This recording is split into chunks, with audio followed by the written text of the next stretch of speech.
一个简单又好吃的早餐。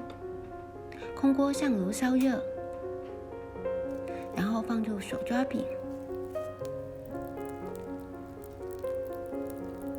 翻面过来煎。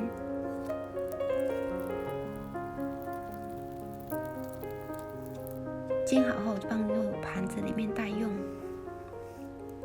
接着打一个鸡蛋，打散以后也放上锅煎。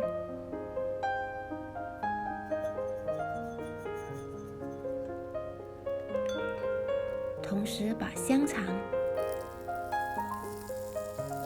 番茄一起放进锅里面煎。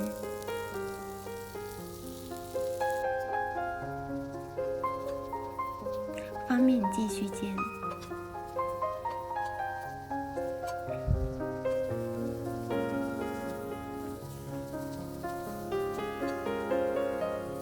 然后一起放入手抓饼里面。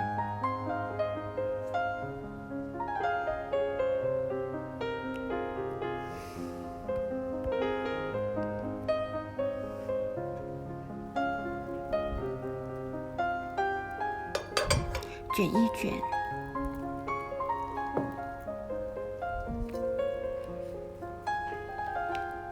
简单又美味的手抓饼就好了。